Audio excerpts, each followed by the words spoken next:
सर्वभूतेषु मासलपुत्री रूपेण संसिता। नमस्तस्यै नमस्तस्यै नमस्तस्यै नमो नमः। जय माता दी। ओम नमः शिवाय।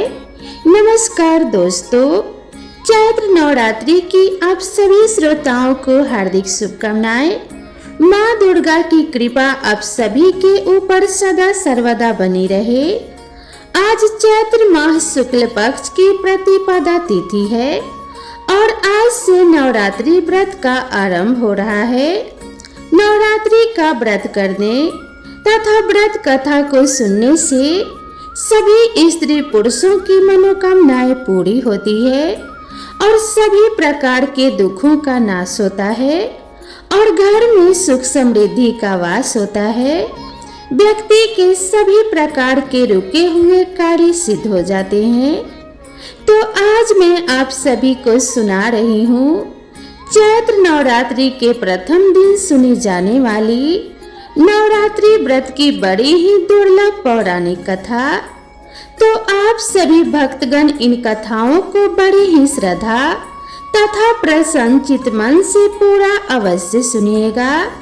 कथा को सुनने से पहले आप सभी भक्तों से निवेदन है कि कमेंट बॉक्स में जय माता दी अवश्य लिखें तथा प्रेम पूर्वक माता रानी का जयकारा लगाएं और प्रेम तथा श्रद्धा से बोलें जय माता दी।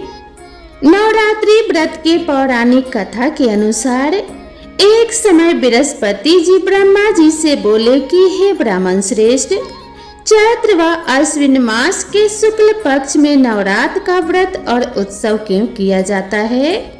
इस व्रत का क्या फल है? इसे किस प्रकार करना उचित है? सबसे पहले इस व्रत को किसने किया? सब विस्तार से कहिए। बृहस्पति जी का ऐसा प्रश्न सुन ब्रह्मा जी ने कहा कि हे बृहस्पति, प्राणियों के हित की इच्छा से तुमने बहुत ही अच्छा प्रश्न किया है। जो मनुष्य मनोरथ पूर्ण करने वाली दुर्गा, महादेव, सूर्य और नारायण का ध्यान करते हैं वे मनुष्य धन्य हैं। यह नवरात्र व्रत संपूर्ण मनोकामनाओं को पूर्ण करने वाला है। इसके करने से पुत्र की कामना वाले को पुत्र, धन की लालसा वाले को धन, विद्या चाहने वाले को विद्या और सुख की इच्छा वाले को सुख मिलता है। इस व्रत को करने से रोगी मनुष्य का रोग दूर हो जाता है, मनुष्य की संपूर्ण विपत्तियां दूर हो जाती है और घर में समृद्धि की वृद्धि होती है तथा बंध्या को पुत्र प्राप्त होता है। समस्त पापों से छुटकारा मिल जाता है और सभी प्रकार के मनोरथ सिद्ध हो जाते हैं। जो मनुष्य इस नवरात्र व्रत को नहीं करता वह अनेक दुखों को भोगता है और कष्ट व रोग से पीड़ित हो अंगहीनता को प्राप्त होता है। उसकी संतान नहीं होती और वह धन्य धान्य से रहित हो भूख और प्यास से व्याकुल घूमता फिरता है तथा संज्ञाहीन हो जाता है। जो सधवा स्त्री इस व्रत को नहीं करती वह पति सुख से वंचित हो नाना प्रकार के दुखों को भोगती है।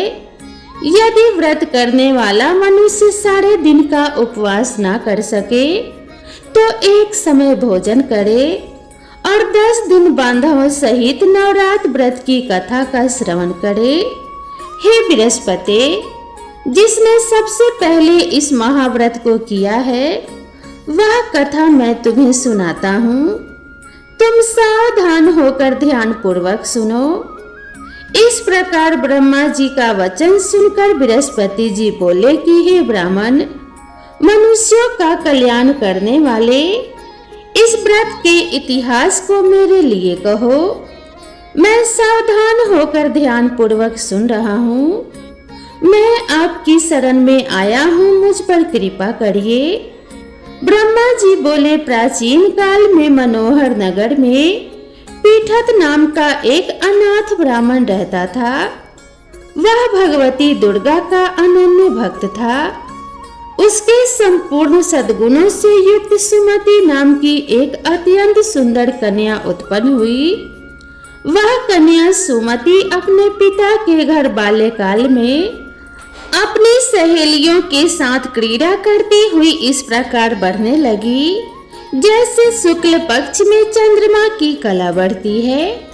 उसका पिता प्रतिदिन जब दुर्गा की पूजा करके होम किया करता तो वह उस समय नियम से वहां उपस्थित रहती। एक दिन सुमति अपनी सखियों के साथ खेल में लग गई और भगवती के पूजन में उपस्थित नहीं हुई। उसके पिता को पुत्री की ऐसी असावधानी देखकर क्रोध आया और वह पुत्री से कहने लगा, अरे दुष्ट पुत्री, आज तूने भगवती का पूजन नहीं किया, इस कारण मैं किसी कुष्ठ रोगी या दरिद्र मनुष्य के साथ तेरा विवाह करूंगा। पिता का ऐसा वचन सुन सुमति को बड़ा दुख हुआ और वह पिता से कहने लगी कि हे पिताश्री, मैं आपकी कन्या हूँ तथा सब तरह से आपके अधीन हूँ। जैसी आपकी इच्छा हो वैसा ही करो। राजा से, कुष्ठी से, दरिद्र से अथवा जिसके साथ चाहो मेरा विवाह कर दो, पर होगा वही जो मेरे भाग्य में लिखा है। पिताश्री, मेरा तो अटल विश्वास है, जो जैसा कर्म करता है उसको कर्मों के अनुसार वैसा ही फल प्राप्त होता है। क्योंकि कर्म करना मनुष्य के अधीन है, पर फल देना ईश्वर के अधीन है। जैसे अग्नि में पड़ने से तृणादि उसको अधिक प्रदीप्त कर देते हैं, इस प्रकार कन्या के निर्भयता से कहे हुए वचन सुन उस ब्राह्मण ने क्रोधित हो अपनी कन्या का विवाह एक कुष्ठी के साथ कर दिया और अत्यंत क्रोधित हो पुत्री से कहने लगा कि हे पुत्री, अपने कर्म का फल भोगो, देखे भाग्य के भरोसे रहकर क्या करती हो। पिता के ऐसे कटु वचनों को सुन सुमति मन में विचार करने लगी, अहो मेरा बड़ा दुर्भाग्य है जिससे मुझे ऐसा पति मिला। इस तरह अपने दुख का विचार करती हुई वह कन्या अपने पति के साथ वन में चली गई और डरावने कुशायुक्त उस निर्जन वन में उन्होंने वह रात बड़े कष्ट से व्यतीत की। उस गरीब बालिका की ऐसी दशा देखकर देवी भगवती ने पूर्व पुण्य के प्रभाव से प्रकट होकर सुमति से कहा कि हे दीन ब्राह्मणी, मैं तुझसे प्रसन्न हूँ, तुम जो चाहो सो वरदान मांग सकती हो। भगवती दुर्गा का यह वचन सुन ब्राह्मणी ने कहा कि आप कौन हैं, वह सब मुझसे कहिए।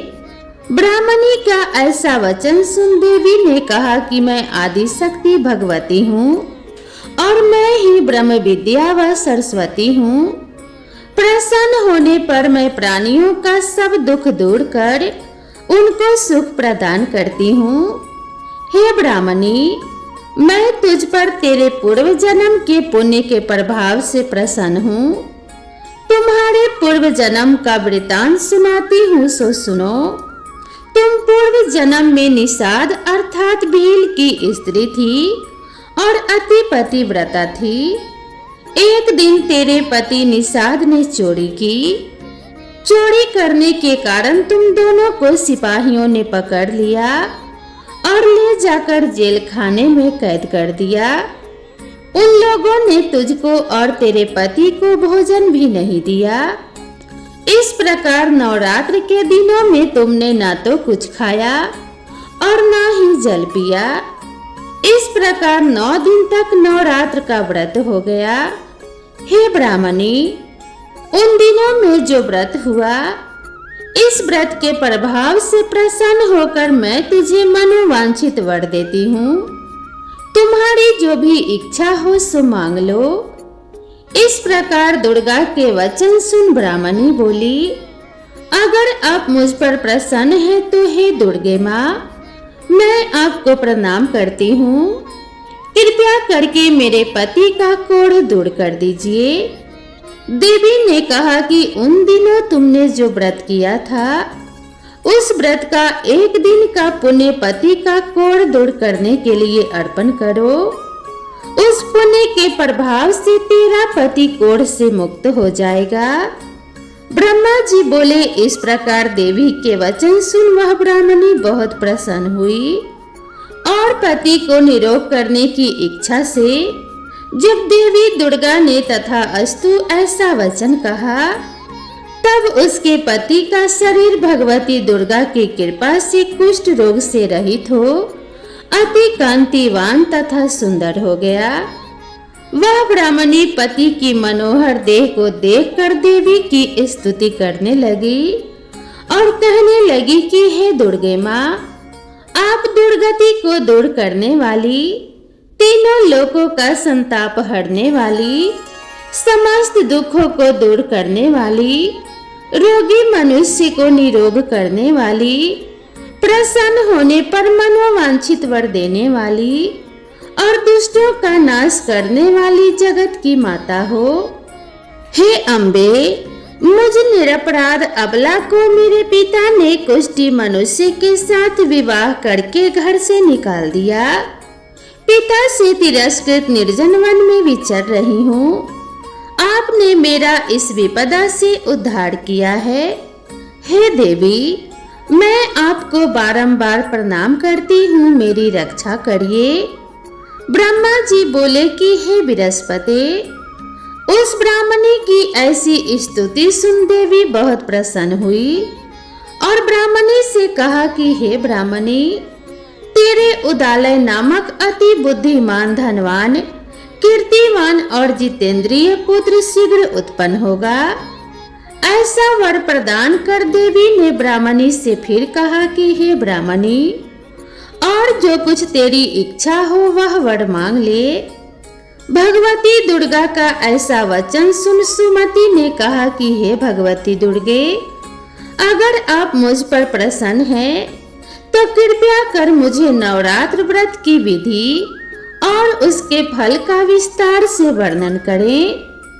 इस प्रकार ब्राह्मणी के वचन सुन दुर्गा माता ने कहा कि हे ब्राह्मणी, मैं तुम्हें संपूर्ण पापों को दूर करने वाले नवरात्र व्रत की विधि बतलाती हूँ, जिसको सुनने से मोक्ष की प्राप्ति होती है।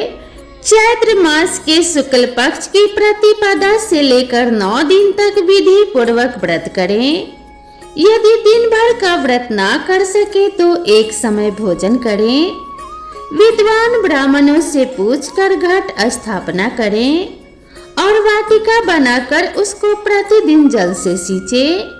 महाकाली, महालक्ष्मी और महासरस्वती देवी की मूर्तियां स्थापित कर उनकी नित्य विधि सहित पूजा करें और पुष्पों से विधि पूर्वक अर्घ दें। बिचौरा के फल से अर्घ देने से रूप की प्राप्ति होती है।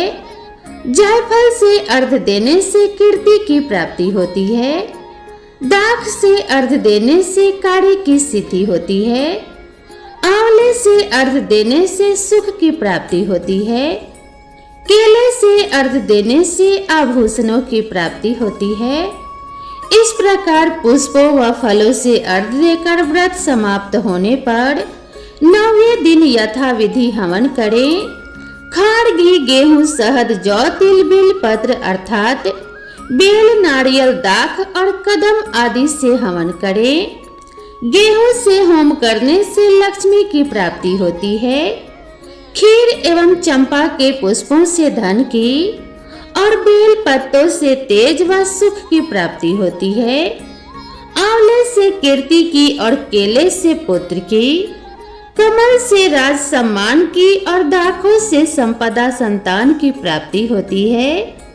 खाड़, घी, नारियल, शहद और जौ, तिल तथा फलों से होम करने से मनोवांछित वस्तु की प्राप्ति होती है।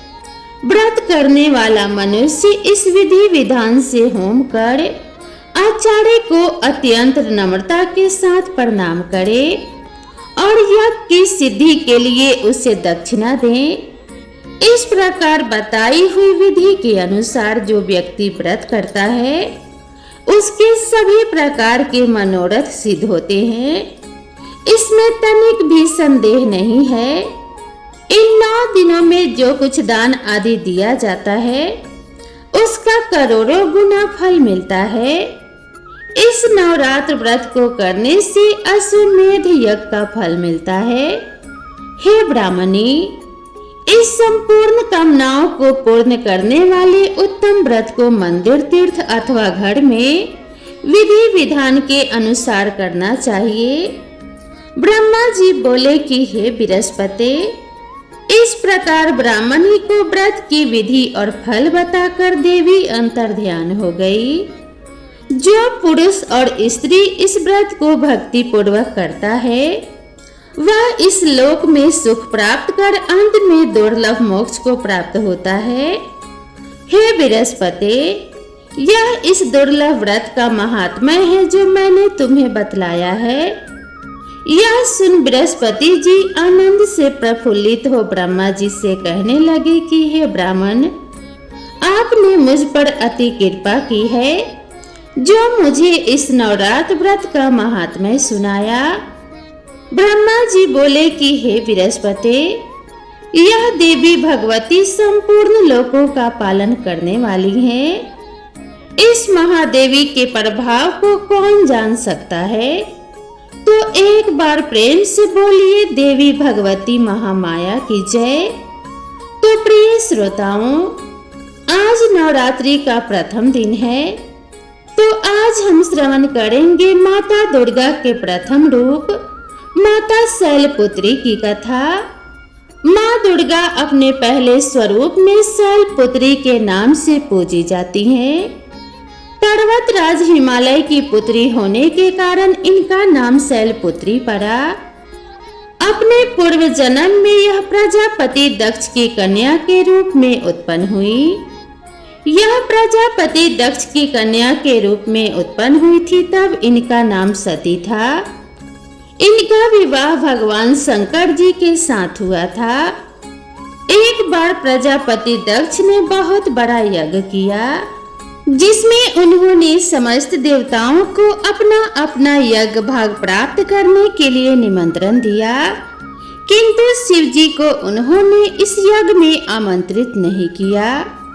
देवी सती ने जब सुना कि हमारे पिता एक अत्यंत विशाल यज्ञ का अनुष्ठान कर रहे हैं, तब वहां जाने के लिए उनका मन विकल हो उठा। अपनी यह इच्छा उन्होंने भगवान शिव को बताई। भगवान शिव ने कहा कि हे प्रिय पार्वती, प्रजापति दक्ष किसी कारणवश हमसे रुष्ट हैं। अपने यज्ञ में उन्होंने समस्त देवताओं को निमंत्रण दिया है, किंतु हमें जानबूझकर नहीं बुलाया है। ऐसी स्थिति में तुम्हारा वहां जाना किसी भी प्रकार से उचित नहीं होगा। भोलेनाथ के इस उपदेश से देवी सती का मन शांत नहीं हुआ। पिता का यज्ञ देखने और वहां जाकर माता बहनों से मिलने की उनकी व्यग्रता किसी भी प्रकार से कम न हो सकी। माता सती के हठ को देखकर शिव जी कुछ भी ना कर सके और माता सती अपने पिता के घर पहुंच गई। पिता के घर पहुंचकर देखा कि कोई भी उनसे आदर और प्रेम से बातचीत नहीं कर रहा है। केवल उनकी माता ने ही उन्हें स्नेह से गले लगाया। परिजनों के इस व्यवहार से देवी सती को बहुत दुख हुआ। उन्होंने यह देखा कि वहां भगवान शिव के प्रति तिरस्कार का भाव भरा हुआ है। दक्ष ने उनके प्रति कुछ अपमानजनक शब्द भी कहे। यह सब देखकर माता सती का हृदय ग्लानि और क्रोध से संतप्त हो उठा। उन्होंने सोचा कि परमेश्वर भोलेनाथ जी की बात न मानकर यहाँ आकर मैंने बहुत बड़ी गलती की है। वह अपने पति भगवान शिव के इस अपमान को ना सह सकी। उन्होंने अपने इस रूप को तत्काल वहीं योगाग्नि द्वारा जलाकर भस्म कर दिया। वज्रपात के समान इस दारुण दुखद घटना को सुनकर शिव जी क्रुद्ध हो गए। अपने गणों को भेजकर दक्ष के उस यज्ञ का पूर्णतः विध्वंस कर दिया। सती ने योगाग्नि द्वारा अपने शरीर को भस्म कर अगले जन्म में शैलराज हिमवान की पुत्री के रूप में जन्म लिया और वह शैलपुत्री के नाम से विख्यात हुई। पार्वती हेमवती उन्हीं के नाम है। प्रिय भक्तगणों, इस जन्म में भी शैलपुत्री का विवाह भगवान शिव जी से ही हुआ।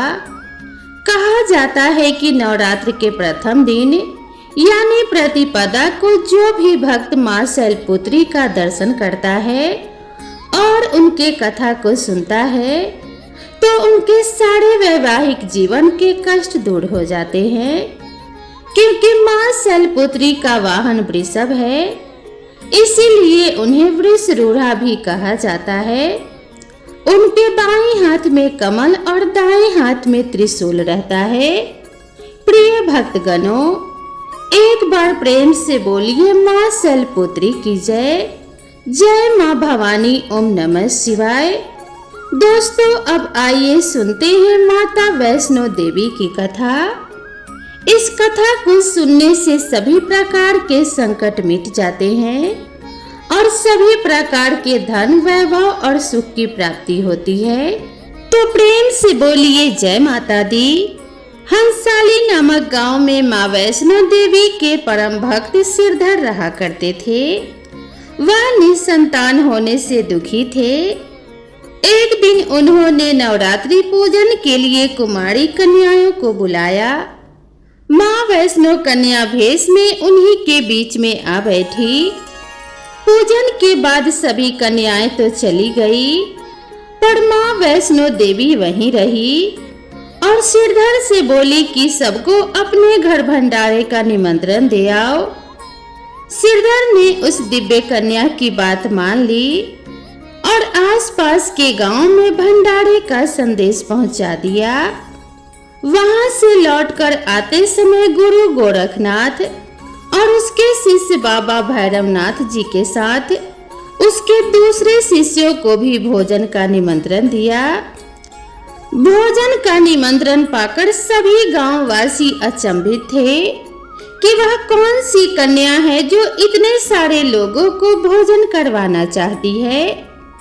इसके बाद सिरधर के घर में अनेक गांववासी आकर भोजन के लिए एकत्रित हुए। तब कन्या रूपी मां वैष्णो देवी ने एक विचित्र पात्र से सभी को भोजन परोसना शुरू किया। भोजन परोसते हुए जब कन्या भैरवनाथ के पास गई, तब उन्होंने कहा कि मैं तो खीर पूरी की जगह मांस भक्षण और मदिरा पान करूंगा। तब कन्या रूपी मां ने उसे समझाया कि यह ब्राह्मण के यहाँ का भोजन है, इसमें मांसाहार नहीं किया जाता। किंतु भैरवनाथ जानबूझकर अपनी बात पर अड़ा रहा। अब भैरवनाथ ने उस कन्या को पकड़ना चाहा। तब मां ने उसके कपट को जान लिया। मां वायु वेग से त्रिकुट पर्वत की ओर उड़ चली। भैरवनाथ जी उनके पीछे पीछे गए। माना जाता है कि मां की रक्षा के लिए पवन पुत्र हनुमान भी थे। मान्यता के अनुसार उस वक्त श्री हनुमान जी माता की रक्षा के लिए उनके साथी थे। हनुमान जी को प्यास लगी तो माता ने उनके अनुग्रह पर धनुष से पहाड़ पर बाण चलाकर एक जलधारा निकाला और माता ने उस जल में अपने केश धोए। आज वही पवित्र जलधारा पान गंगा के नाम से जानी जाती है, जिसके पवित्र जल का पान करने या इसमें स्नान करने से श्रद्धालुओं की सारी थकावट और तकलीफें दूर हो जाती है। इस दौरान माता ने एक गुफा में प्रवेश कर 9 माह तक तपस्या की। भैरवनाथ जी उनके पीछे वहां तक आ गए। तब एक साधु ने भैरवनाथ जी से कहा कि तू जिसे एक सामान्य कन्या समझ रहा है, वह तो आदि जगदम्बा है, इसीलिए उस महाशक्ति का पीछा छोड़ दे। भैरवनाथ ने साधु की बात नहीं मानी। तब माता गुफा की दूसरी ओर से मार्ग बनाकर निकल गई। यह गुफा आज भी अर्धकुमारी या आदि कुमारी या गर्भ भोजन के नाम से प्रसिद्ध है। अर्धकुमारी से पहले माता की चरण पादुका भी है। यह वह स्थान है जहां माता ने भागते भागते मुड़कर भैरवनाथ को देखा था। गुफा से बाहर निकलकर कन्या ने देवी का रूप धारण किया। माता ने भैरवनाथ को वापस जाने को कहा, फिर भी वह नहीं माना। माता गुफा के भीतर चली गई। तब माता की रक्षा के लिए हनुमान जी ने गुफा के बाहर भैरवनाथ से युद्ध किया। भैरवनाथ ने भी हार नहीं मानी। जब वीर हनुमान निढाल होने लगे, तब माता वैष्णो ने काली का रूप लेकर भैरवनाथ का संहार किया। भैरवनाथ का सिर कटकर भवन से 8 मील दूर त्रिकुट पर्वत की भैरवी घाटी में गिरा। उस स्थान को भैरवनाथ के मंदिर के नाम से जाना जाता है। जिस स्थान पर मां वैष्णो देवी ने हठी भैरवनाथ का वध किया था, वह स्थान पवित्र गुफा अथवा भवन के नाम से प्रसिद्ध है। इसी स्थान पर मां काली दाएं, मां सरस्वती मध्य और मां लक्ष्मी बाएं पिंडी के रूप में गुफा में विराजमान है। इन दोनों के सम्मिलित रूप को ही मां वैष्णो देवी का रूप कहा जाता है। कहा जाता है कि अपने वध के बाद भैरवनाथ को अपनी भूल का पश्चाताप हुआ और उसने मां से क्षमादान की भीख मांगी। माता वैष्णो देवी जानती थी कि उस पर हमला करने के पीछे भैरवनाथ जी का प्रमुख मनसा मोक्ष प्राप्त करने की थी। उन्होंने न केवल भैरवनाथ जी को पूर्व जन्म के चक्र से मुक्ति दिलाई, बल्कि उसे वरदान देते हुए कहा कि मेरे दर्शन तब तक पूरे नहीं माने जाएंगे जब तक कोई भक्त मेरे बाद तुम्हारे दर्शन नहीं करेगा। उसी मान्यता के अनुसार आज भी भक्त माता वैष्णो देवी के दर्शन करने के बाद 8 किलोमीटर की खड़ी चढ़ाई कर भैरवनाथ जी के दर्शन करने को जाते हैं। इसी बीच वैष्णो देवी ने 3 पिंडी सिर सहित एक चट्टान का आकार ग्रहण किया और सदा के लिए अंतर्मग्न हो गई। इसी बीच माता वैष्णो देवी ने पंडित सिरधर के स्वप्न में सब कुछ बताया। वे त्रिकुटा पर्वत की ओर उसी रास्ते से आगे बढ़े जो उन्होंने सपने में देखा था। अंततः वे गुफा के द्वार पर पहुंचे। उन्होंने कई विधियों से पिंडियों की पूजा की और इस पूजा को अपनी दिनचर्या बना ली। सिरधर की पूजा से मां वैष्णो देवी अत्यंत प्रसन्न हुई और उन्होंने प्रकट होकर सिरधर को आशीर्वाद दिया। तब से सिरधर और उसके वंशज माता वैष्णो देवी की पूजा करते आ रहे हैं और माता वैष्णो देवी अपने भक्तों का कल्याण निरंतर करती आ रही हैं। हिंदू पौराणिक मान्यताओं में जगत में धर्म की हानि होने और अधर्म की शक्तियों के बढ़ने पर आदि शक्ति के सतरज और तम 3 रूप महासरस्वती, महालक्ष्मी और महादुर्गा ने अपनी सामूहिक बल से धर्म की रक्षा के लिए एक कन्या प्रकट की। यह कन्या त्रेता युग में भारत के दक्षिणी समुद्र तट रामेश्वरम में पंडित रत्नाकर की पुत्री के रूप में अवतरित हुई। कई साल से संतानहीन रत्नाकर ने बच्ची को त्रिकुटा का नाम दिया, परंतु भगवान विष्णु के अनुरूप में प्रकट होने के कारण यह कन्या वैष्णवी नाम से विख्यात हुई। लगभग 9 वर्ष की होने पर उस कन्या को जब यह मालूम हुआ कि भगवान विष्णु ने इस भूलोक में भगवान श्री राम के रूप में अवतार लिया है, तब वह भगवान श्री राम को पति मानकर उनको पाने के लिए कठोर तप करने लगी। जब श्री रामचंद्र जी सीता हरण के बाद सीता की खोज करते हुए रामेश्वरम पहुँचे, तब समुद्र तट पर ध्यान मगन कन्या को देखा। उस कन्या ने भगवान श्री रामचंद्र जी से पत्नी के रूप में स्वीकार करने को कहा। भगवान श्री रामचंद्र जी ने उस कन्या से कहा कि उन्होंने इस जीवन में सीता से विवाह कर एक पत्नी के व्रत का प्रण लिया है, किंतु कलयुग में मैं कल की अवतार लूंगा और तुम्हें अपने पत्नी के रूप में स्वीकार करूंगा।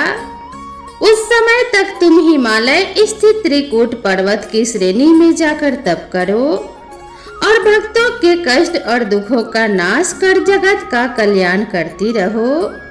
प्रिय श्रोताओं, जब श्री रामचंद्र जी ने रावण के विरुद्ध विजय प्राप्त किया, तब मां ने नवरात्र मनाने का निर्णय किया। इसीलिए उक्त संदर्भ में लोग नवरात्र के 9 दिनों की अवधि में रामायण का पाठ करते हैं।